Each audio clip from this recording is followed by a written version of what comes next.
নমস্কার বন্ধুরা, আশা করি আপনারা সকলেই ভালো আছেন। চলুন আজকে আপনাদের সঙ্গে আমি দুটো রান্না শেয়ার করে নিই, একটা মাছ আর একটা মাংস। চলুন প্রথমে মাছের রান্নাটা কিভাবে করব সেগুলো দেখিয়ে দিই আপনাদেরকে।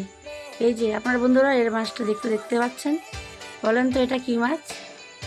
এটা পাঙাশ মাছ।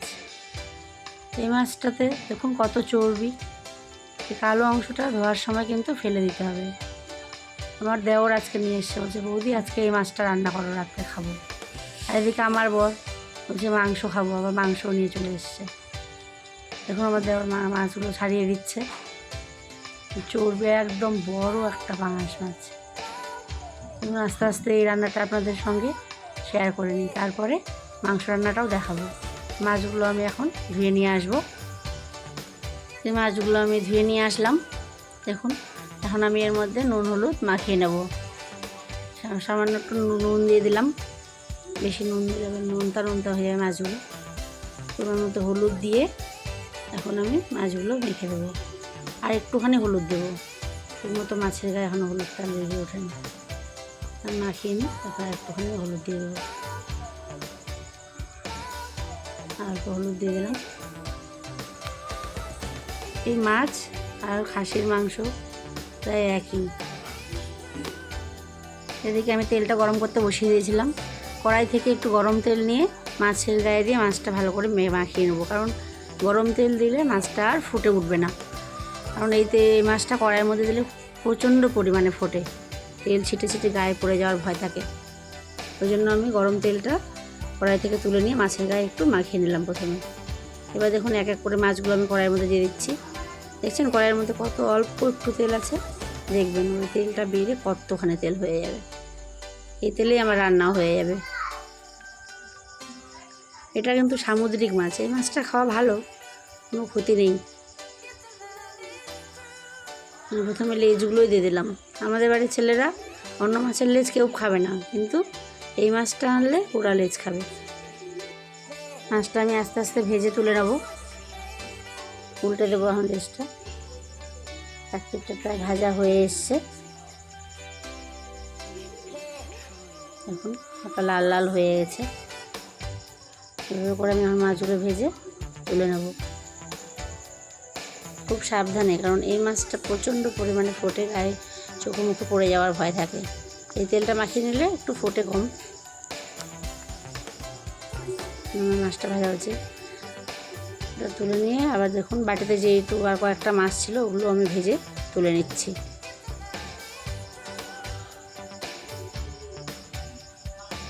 দেখছেন কড়াইয়ের মধ্যে কতখানি তেল হয়ে গেছে, মাছের চর্বিগুলো গলে পুরো তেলে ভরে গেছে কড়াই। এই তেলেই আমার রান্না কমপ্লিট হয়ে যাবে, আর আমাকে তেল দিতেই হবে না। প্রয়োজন পড়লে উঠিয়েও রাখা যাবে এই তেলে। অন্য কিছু চচ্চড়ি খেলে মাছের এই তেলটা দিয়ে রান্না করা যেতে পারে। এগুলো মাছ আমি ভেজে তুলে নিলাম।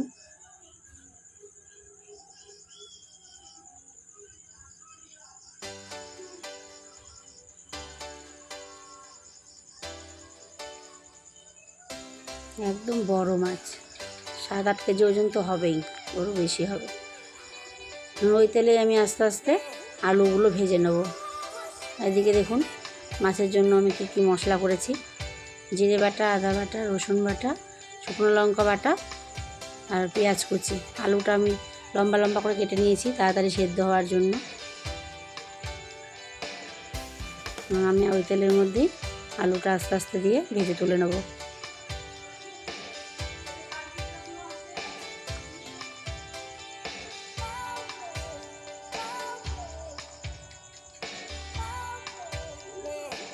দেখছেন কতখানি তেল, আমার তেল দিতেই হলো না,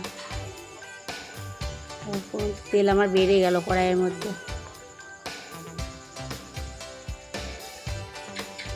আলুটা ভাজা হচ্ছে। এই থালের মধ্যে যে মশলাগুলো দেখছেন, এখানে জিরে বাটা আছে 3 চামচ, আদা বাটা 2.5 চামচ, রসুন বাটাও 3 চামচ মতো, আর লঙ্কা আছে এখানে 7-8টা লঙ্কা আছে, পেঁয়াজ কুচি, তেজপাতা সব দিয়ে আমি আলু দিয়ে কষিয়ে নিয়ে ঝোল দিয়ে দেবো। দেখুন আমার আলুটা ভাজা হয়ে এসছে। দেখুন আলুটা ভাজা হয়েছে, আমি তুলে নিচ্ছি ওই মাছের গামলার মধ্যে, আলুটা তুলে নেব। ঝোল ঢেলে এর মধ্যে রাখতে পারবো আমি, আবার অন্য জায়গায় না তেলটা মেখে যাবে। ওই তেলের মধ্যে আমি এখন শুকনো লঙ্কা ফোড়ন দিয়ে দিলাম, একটুখানি জিরেও দিয়ে দেবো।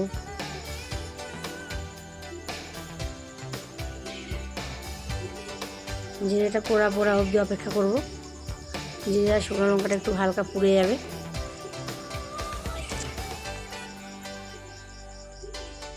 দেখুন পুড়ে এসছে আমার।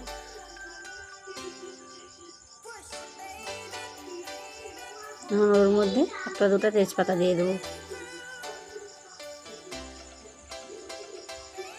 তেজপাতা দিয়ে এখন পেঁয়াজ কুচিটা হালকা ভেজে নেব। পেঁয়াজ কুচিটা দিয়ে দিলাম। আমি পেঁয়াজ পেস্ট করিনি, পেঁয়াজটা আমি ভেজেই দেবো। পেঁয়াজগুলো আমি ভেজে নিয়ে ওর মধ্যে মশলা দিয়ে আমি পেঁয়াজটা ভাজা ভাজা হয়ে আসলে মশলাগুলো দিয়ে কষিয়ে একদম ঝোল দিয়ে দেবো। একটু কেটে দেখালাম, কেননা মাংসটা আবার রান্না করলে আমার ভিডিওটা অনেক বড় হয়ে যাচ্ছে, তার জন্য কেটেই দেখালাম। এই দেখুন এবার ঝোলটা ফুটে উঠছে। এখন ঝোলের মধ্যে আমি আস্তে আস্তে মাছগুলো দিয়ে দেবো।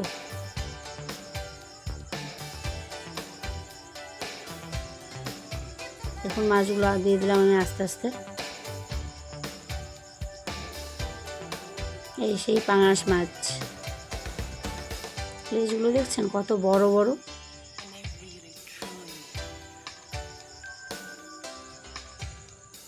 আস্তে আস্তে এখন ঝোলটা ফুটে উঠবে। গ্যাসে তো একটু টাইম লাগে, উনুনে হলে তাড়াতাড়ি হয়।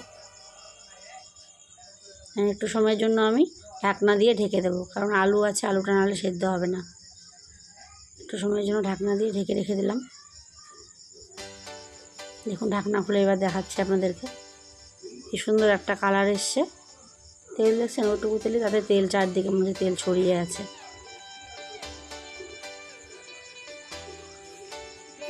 একটু উল্টে দেবো মাছগুলো, এপিট ওপিট করে দেবো।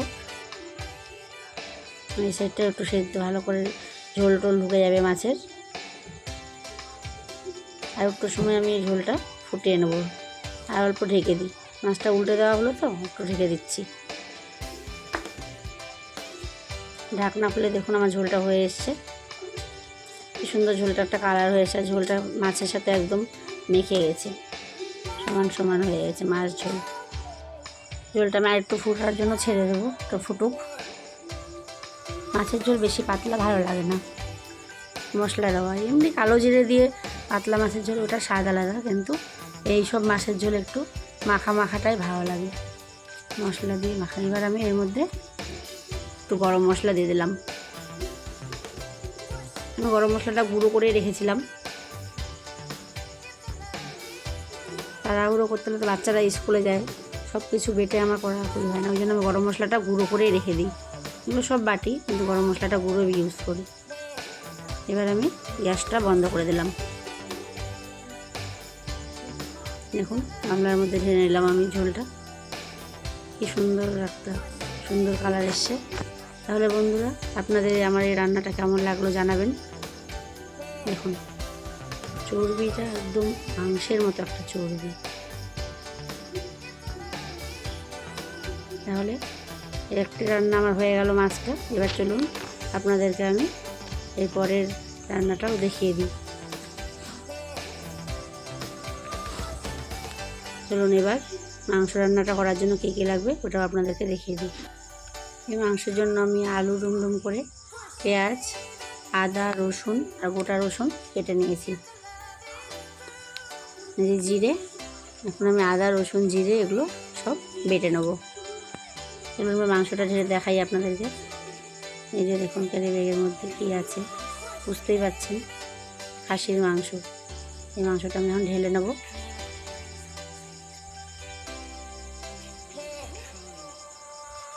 দেখুন মাংস কি সুন্দর কালার, লাল একদম। এই মাংসটাই আজকে আমি আপনাদেরকে রান্না করে দেখাবো। এদিকে আমি এখন কড়াইটা বসিয়ে দিলাম গরম হতে। আপনাদেরকে আমি আগের ভিডিওতেই বলেছি যে আমি মাংস আগে ধুই না, পরেই ধুই। এই যে আমি বাটনা মশলাগুলো আস্তে আস্তে করে পেস্ট করে নিচ্ছি। আদা জিরেটা হয়ে গেছে, এবার রসুনটাও পেস্ট করে নিলাম। এদিকে আমার কড়াইটাও প্রায় গরম হয়ে এসছে। কড়াইয়ের মধ্যে আমি তেল দিয়ে দিলাম, অল্পই তেল দিলাম। প্রথমে এই অল্প তেলে আমি আলুগুলো আগে ভেজে নেব। আস্তে আস্তে আমি আলুগুলো দিয়ে দিলাম। তেলটা আমার গরম হয়ে গেছে। আমি তেলের মধ্যে আলুগুলো আস্তে আস্তে করে ভেজে নেব।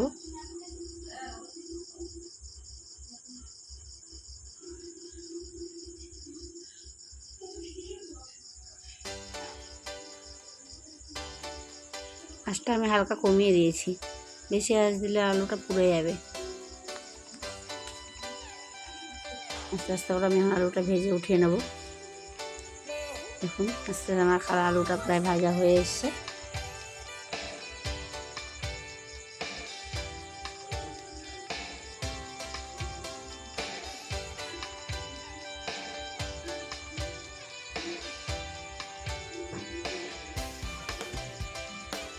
আলুটা ভাজা হয়ে গেছে। আলুগুলো আমি আস্তে আস্তে উঠিয়ে নেব। তারপরে তুলে নিলাম।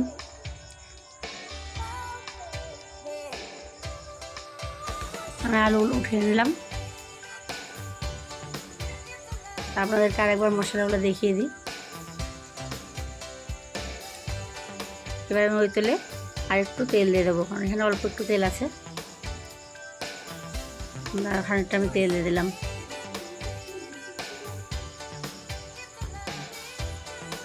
তেলটা গরম হয়ে আসছে আমার। এবার আমি কড়াইয়ের মধ্যে শুকনো লঙ্কা ফোড়ন দিয়ে দেবো।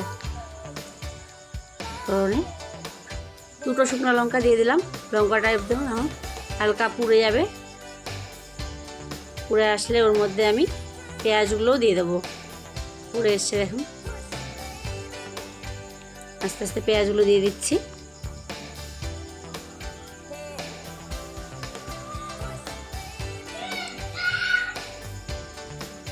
পেঁয়াজটা আমি দিয়ে দিলাম।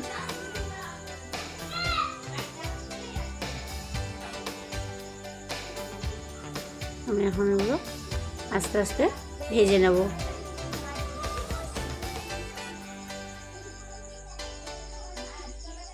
তাড়াতাড়ি ভাজা হওয়ার জন্য আমাকে একটু নুন দিতে হবে।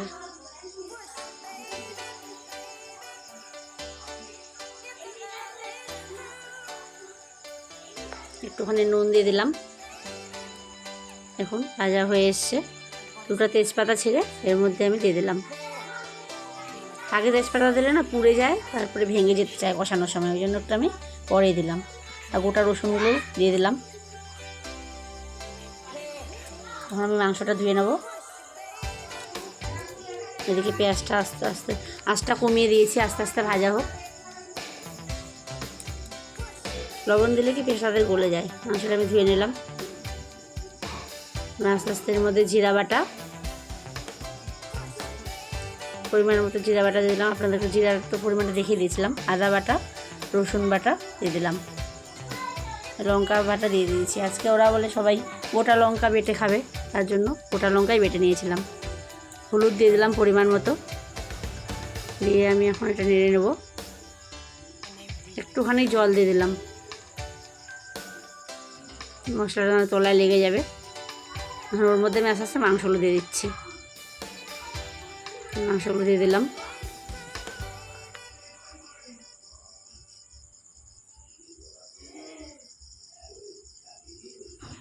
দেখছেন মাংসটার এখনই একটা কালার কি সুন্দর চলে এসছে, তাহলে কষানোর পরে কেমন আসবে। একটু হালকা নেড়ে মাংস আর মশলাটা মিশিয়ে নেব। নিয়ে ওর মধ্যে আমি এখন একটুখানি জল দিয়ে দেবো। খুন্তিটা একটু ধুয়ে দিলাম। খুন্তির মধ্যে অনেক মশলা লেগেছিলো, ওর মধ্যে এটা লেগে থাকবে। হালকা আমি জল দিয়ে এখন মাংসটা আমি ঢেকে দেবো একটু সময়ের জন্য। কিছু সময় সেদ্ধ হবে, এখন সেদ্ধ হবে, কষানো হবে। আমাদের বাড়ি এরকমই হয়। আমার দেওর আবার মাংস খায় না, ওর আবার মাছ। আমার বর তো মাংস পাবি। দেখুন আমার বরের ফেভারিট বলেছিলাম না আগের ভিডিওতে, যে লেজ, এই যে সেই লেজ। মাংসের মধ্যে ভাসছে উপরে। কয়েকটা আমি সাদা এলাচ একটু থেতো করে মাংসের মধ্যে দিয়ে দেবো। এবং গরম মশলার সঙ্গে আমাদের সাদা এলাচ খায় না, তার জন্য আগেই দিয়ে দেবো, তাহলে গন্ধটা অতটা বোঝা যাবে না।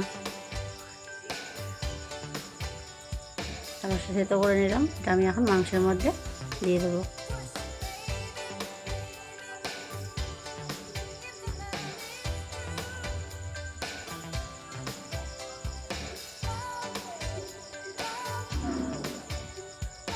এক হাতে না ঢাকনাটা তুলতেই পারছি না, দারুণ।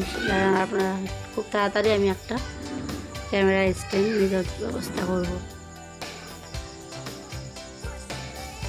মশলা দিয়ে দিলাম, সাদা এলাচগুলো দিয়ে হালকা নেড়ে দিচ্ছি।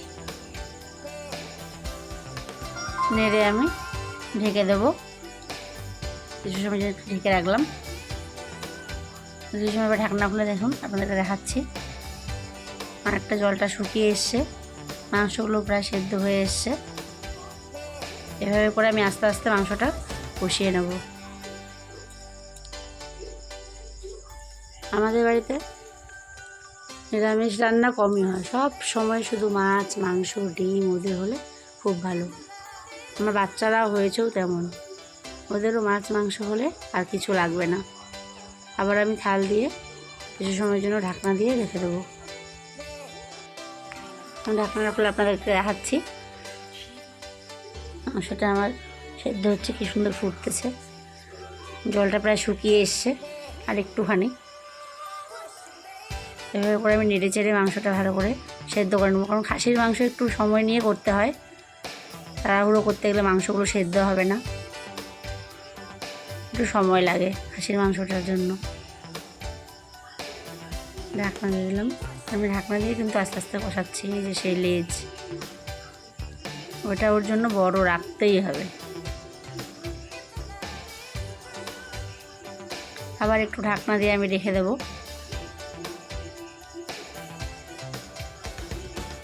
এবার আমার তেল ছেড়ে দিয়েছে, আস্তে আস্তে আর একটু তেল ছাড়বে। কষানোটা প্রায় হয়েই এসছে। রসুনগুলো দেখছেন গলেনি, রসুনগুলো আগে দিলে এভাবে দিলে খুব সুন্দর সেদ্ধ হয়ে যায়। রসুনটা এখন একটু তো পুরনো হয়ে গেছে, ওর মধ্যে আমি এখন আস্তে আস্তে আলুগুলো দিয়ে দেবো। একটু দেরি করে দিলে আলুগুলো আবার সেদ্ধ হবে না। বড় বড় করে কাটা আলুগুলো দিয়ে এখন নেড়ে দেবো। নেড়ে দিলাম।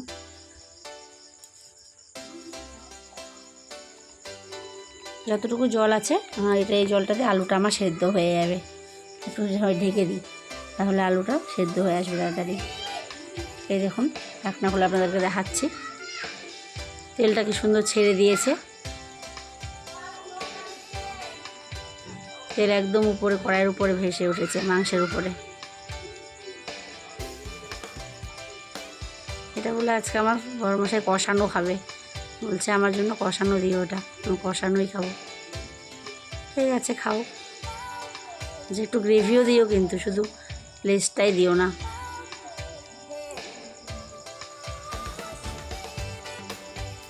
গ্রেভি দিয়ে একটু তুলে রাখা হলো, খেতে চেয়েছে যখন। এদিকে আমার মাংসটা কষানো হয়ে এসছে, তেল ছেড়ে দিয়েছে মাংস থেকে।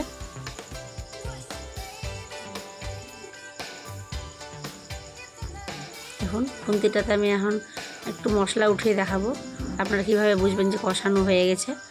খুন্তির নিচে দিয়ে হালকা কিন্তু মশলা পড়লো, এভাবে মশলা পড়বে না, শুধু তেলটাই টুপটুপ করে পড়বে, তার মানে আর একটু আমার কষানো হবে।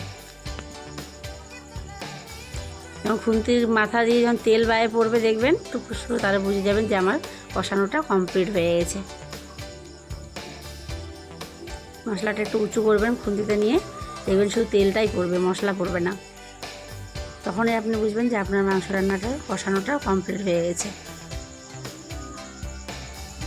এবার আমি আস্তে আস্তে এর মধ্যে জল দেবো। জলটা কিন্তু আগে থেকে ফুটিয়ে রেখে দিয়েছিলাম, আমি গরম জলই মাংসের মধ্যে দিই। ফুটন্ত জলটা দিয়ে দিলাম, দিয়ে আমি এখন ভালো করে জলটা মাংসের সাথে মিশিয়ে দেবো। কড়াইয়ে গায়ে যেগুলো মশলা লেগে গেছিলো ছাড়িয়ে দিলাম, ঝোলটা দিয়ে দিলাম। ঝোল দিয়ে আমি একটু সময় এখন ঢেকে দেবো, ঝোলটা ফুটে অবধি অপেক্ষা করবো। ঢাকনাটা ঢেকে দিলাম। আমি ঢাকনাটা খুলে দেখুন, দেখাচ্ছে আপনাদেরকে ঝোলটা কি সুন্দর ফুটে উঠেছে।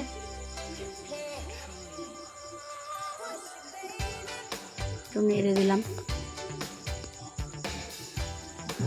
নেড়ে দিয়ে আমি আবার একটু সময়ের জন্য আর একটু ঢাকনা দিয়ে ঢেকে রেখে দেবো।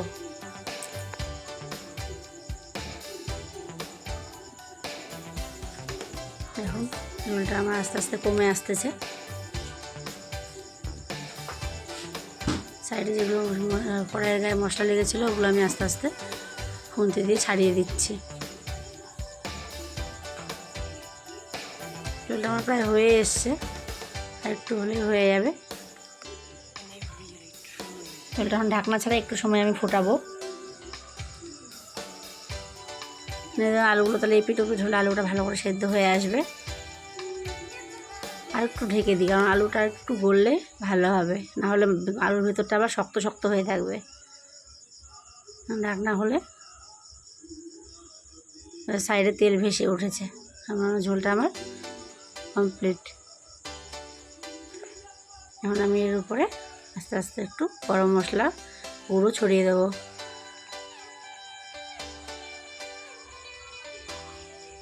গরম মশলা গুঁড়ো ছড়িয়ে দিয়ে মাংসটা এখন একটু ঘেটে দেবো। আমার মাংস রান্নাটা হয়ে গেছে, এবার গ্যাসটা বন্ধ করে দেবো।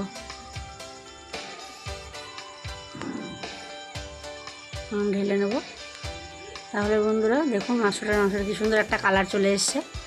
আপনাদের যদি এই রান্নাটা আমার ভালো লেগে থাকে তাহলে কমেন্টে জানাবেন। আর বন্ধুরা আপনাদের যদি আমার দুটো রান্নাই ভালো লেগে থাকে তাহলে লাইক, কমেন্ট এবং সাবস্ক্রাইব করতে ভুলবেন না।